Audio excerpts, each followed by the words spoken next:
আজ আপনাদের সঙ্গে একটা খুব খারাপ ঘটনার আলোচনা করি। কদিন আগেই আমাদের পাড়ার বোসবাবু, বয়স 55, রবিবারের দিন সকাল থেকে বাজার করেছেন, ছেলেমেয়েদের সঙ্গে গল্প করেছেন, ভাইয়ের সঙ্গে যিনি বিদেশে থাকেন তার সঙ্গে ফোনে কথা বলেছেন। দুপুরবেলা খেয়েছেন এবং ঠিক 2:30-এর সময় নিউজ পেপার পড়তে পড়তে হঠাৎ করে কোল্যাপস। সেই যে উনি চোখ বন্ধ করলেন, আর ওনাকে পাওয়া গেল না। ওনার মিসেস সঙ্গে সঙ্গে অ্যাম্বুলেন্স ডাকলেন, গায়ে হাতে পায়ে বাতাস করলেন, পাড়া প্রতিবেশীদের ডাকলেন। যতক্ষণে অ্যাম্বুলেন্স এলো, এসে হাসপাতালে নিয়ে এমার্জেন্সিতে নিয়ে গেল, দেখা গেল ওনার আর হৃদস্পন্দন নেই, ইসিজি ফ্ল্যাট লাইন। হঠাৎ কি হলো ওনার?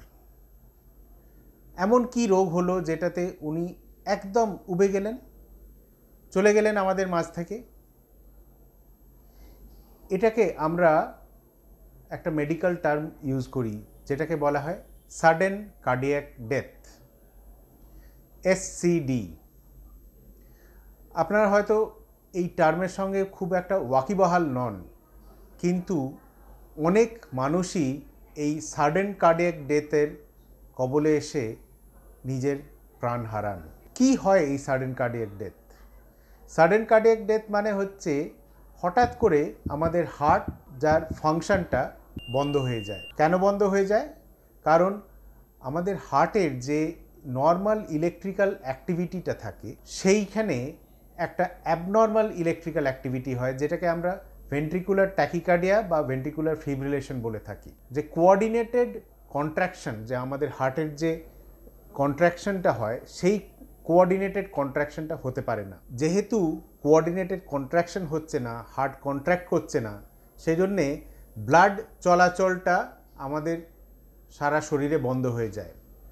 এবং আমাদের ব্রেন সব থেকে সুখী অর্গান, সব থেকে বেশি অক্সিজেন রিকোয়ারমেন্ট থাকে, যেখানে অল্প কয়েক মিনিটের অক্সিজেন যদি না পায়, যদি ব্লাড চলাচল না হয়, তাহলে আমাদের ব্রেনের ফাংশন চলে যায়। তো এই সাডেন কার্ডিয়াক ডেথ আমি বাইরে থেকে তো দেখে বুঝবো না, কিন্তু আমরা যেটা দেখে বুঝতে পারছি সেটা হচ্ছে যে উনি হঠাৎ কোল্যাপস করে গেছেন, ওনার পালস পাওয়া যায় না, নিঃশ্বাস প্রশ্বাসও খুব তাড়াতাড়ি বন্ধ হয়ে যায়। এই সময় আমাদের কি করণীয় উচিত?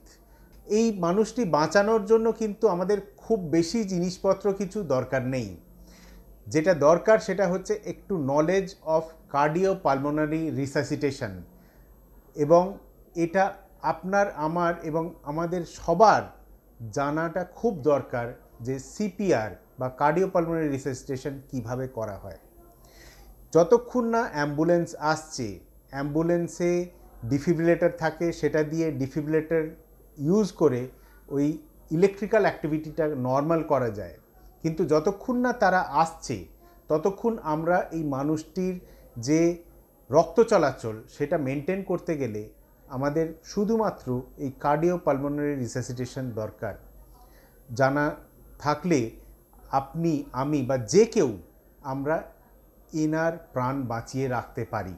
আমাদের এখনকার যে গাইডলাইন্স আছে, আমাদের দেশে এখন কম্প্রেশন অনলি লাইফ সাপোর্ট আমরা প্রমোট করে থাকি, যে আপনি যদি নিঃশ্বাস দেওয়াটাও না জানেন, যদি আপনার অসুবিধে থাকে মাউথ টু মাউথ ব্রিদিংয়ে, সেখানেও আপনি এই মানুষটিকে বাঁচিয়ে রাখতে পারেন অনলি বাই কম্প্রেশন।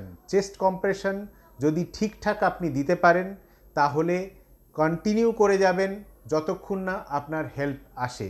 হেল্প মানে হচ্ছে অ্যাম্বুলেন্স এবং একটা ডিফিব্রিলেটর আপনাদের কাছে আসলে, যারা আসবে সেইগুলো নিয়ে ডাক্তার আসুক, তাদের প্যারামেডিক্সরা আসুক, তারা সেই সময় সামলে নিতে পারবে। কিন্তু এই CPR জানাটা আমাদের খুবই দরকার। কার এই সাডেন কার্ডিয়াক ডেথ হতে পারে? এই সাডেন কার্ডিয়াক ডেথের একটা ফ্যামিলির মধ্যেও অনেক সময় পাওয়া যায়। ফ্যামিলি হিস্ট্রিতে অনেকের সাডেন কার্ডিয়াক ডেথ হয়, তার কারণ হচ্ছে তাদের হার্টের গঠনটাই সেরকমভাবেই হয়ে এসছে যেটা হঠাৎ করে বন্ধ হয়ে যেতে পারে। তাছাড়া যাদের আগে হার্ট অ্যাটাক হয়েছে বা করোনারি আর্টারি ডিজিজ আছে, ইসকেমিক হার্ট ডিজিজ আছে, যাদের ইলেকট্রিক্যাল অ্যাক্টিভিটিতে কিছু অ্যাবনর্মালিটি আছে, যেরকম ব্রুগাডা সিনড্রোম, এই রকম কিছু সিনড্রোম আছে যারা প্রিডিসপোজ টু হঠাৎ করে এই সাডেন কার্ডিয়াক ডেথ। তাছাড়া যাদের হার্টের ফাংশন খুব দুর্বল, তাদের ক্ষেত্রেও এই সাডেন কার্ডিয়াক ডেথ হতে পারে। আপনার বা আপনার আত্মীয় পরিজনদের মধ্যে সিপিআরের অ্যাওয়ারনেস বাড়াতে হবে আমাদের। স্কুলে আমরা যদি সিপিআর ট্রেনিংটা মাস্ট করি, তাহলে কিন্তু আমাদের অনেক মানুষ উপকৃত হবেন। একটা বয়সের পর টিনেজার বাচ্চারা কিন্তু খুব ভালো করে সিপিআর দিতে পারে যদি তাদের ভালো করে ট্রেনিং দেওয়া হয়। ট্রেনিংটা যাতে তারা পায় সেটা দেখার দায়িত্ব আমাদের, এই অ্যাওয়ারনেস তৈরি করার দায়িত্বটাও আমাদের সবার। আসুন, আজকে সাডেন কার্ডিয়াক ডেথ নিয়ে যখন আপনি জানলেন, আপনার আত্মীয় পরিজনের সঙ্গে কথাবার্তা বলুন। কম্প্রেশন অনলি লাইফ সাপোর্ট কি হয় সেটা নিয়ে পড়াশোনা করুন, এবং এটা খুবই সোজা, আপনি আমি যে কেউ যে কোনো জায়গাতে আমরা করতে পারবো।